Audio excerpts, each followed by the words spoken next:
Après un tour, Caleb ne pouvait plus à s'empêcher de revenir vers la femme folle. Caleb était un homme brisé qui croyait que la pauvreté le poursuivait partout où il allait. Après avoir perdu toute sa famille dans un tragique accident, la vie refusa de lui accorder la moindre pitié. Caleb répétait souvent une phrase chaque fois que les gens lui demandaient comment allait la vie. Qui a donné naissance à la pauvreté? C'était sa devise.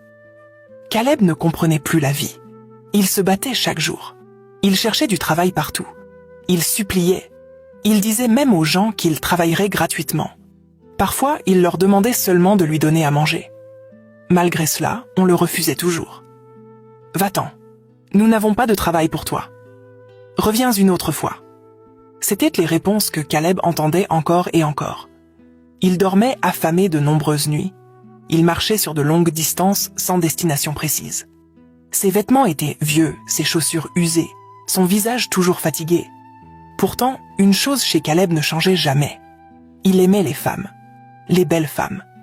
Chaque fois qu'il voyait de jolies dames passer devant lui, son regard les suivait. Mais aucune femme ne le regardait deux fois. Certaines l'ignoraient. D'autres se moquaient de lui.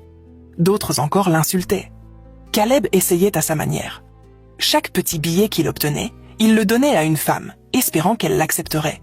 Mais elle le repoussait toujours. « Garde ton argent. Va arranger ta vie. Je ne suis pas intéressé. » Chaque rejet lui faisait terriblement mal. Un après-midi, Caleb marchait dans une rue calme, perdu dans ses pensées. Puis il la vit. Une belle femme folle. Elle marchait lentement, parlant toute seule, les cheveux emmêlés, les vêtements sales. Caleb s'arrêta net. Il la fixa, oubliant complètement où il allait. « Shay, murmura-t-il. Regarde-moi cette belle femme. Mais elle est folle. » Son cœur se mit à battre plus vite. « Qui lui a fait ça ?» pensa-t-il. Puis une autre pensée entra dans son esprit. Une pensée dangereuse. « Et si je lui demandais d'être ma petite amie ?» se dit-il doucement.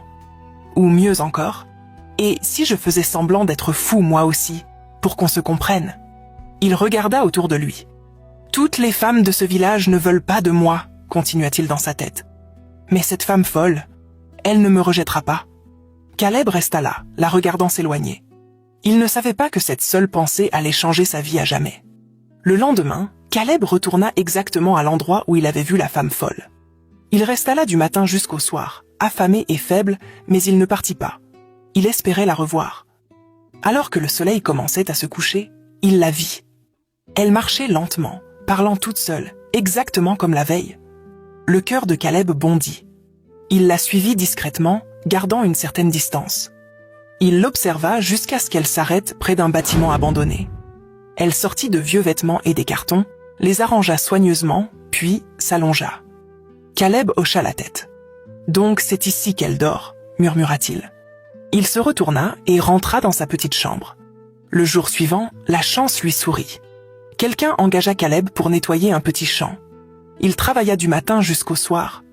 Son corps était épuisé, mais son cœur était heureux. Pour la première fois depuis longtemps, il avait gagné de l'argent. Au lieu de manger, Caleb se rendit directement dans une boulangerie.